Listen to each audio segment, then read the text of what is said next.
Donc là, on est sur la partie, je disais, il y a 1 km en souterrain, hein, tout à l'heure à peu près, en 2 tronçons.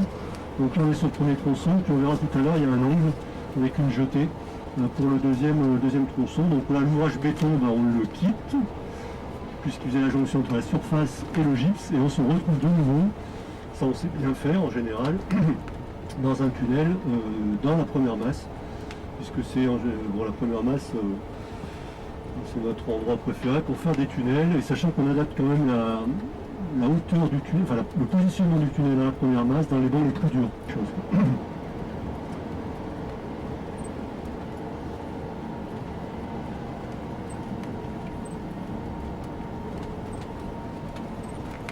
Donc là, on n'est pas encore sous la francidienne, mais je vais vous dire quand est-ce qu'on sera sous la francidienne. On y arrive, et voilà, à partir de maintenant, il y a un revêtement béton projeté sur les côtés et au plafond. C'est qu'on est dans l'emprise de la dérive, donc de la 104, de la francidienne.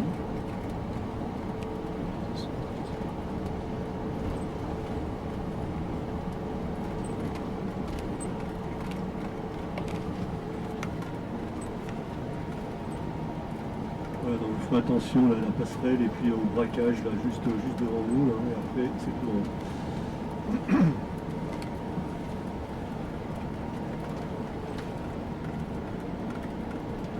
Donc le convoyeur n'est pas capoté ici parce que bon voilà, la pluie ne risque plus d'humidifier le gypse sur le temps de trajet. Ça, c'est un convoyeur qui a déjà quelques années en fait là. Ah, celui-ci, oui, cette partie-là a déjà elle a été mise en service fin des années 90. Quand on a ouvert de l'autre côté, la nouvelle carrière de l'autre côté. Alors voilà, c'est là, il faut que vous fassiez attention, mais là, bon, ça vous l'avez vu, il y en a là. Et puis voilà, une fois qu'on a passé ça, c'est tout.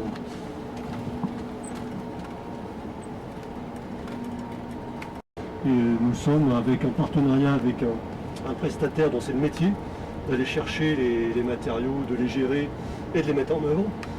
Donc avec ce prestataire, ECT, on a depuis maintenant de nombreuses années un partenariat pour qu'ils garantissent nos besoins de remblai.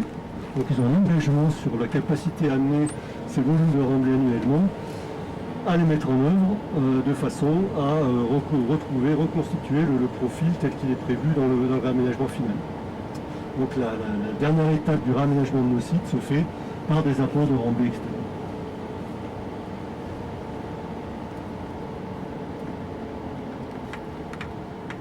Voilà, vous suivez l'enrobé. Donc là, devant nous et sur notre gauche, suivez-le et suivez l'enrobé de ce côté-là, à droite. Et devant nous et sur notre gauche, ce sont des terrains qui sont essentiellement réaménagés grâce à des apports extérieurs. Donc, le réaménagement s'est terminé à la fin des années 90.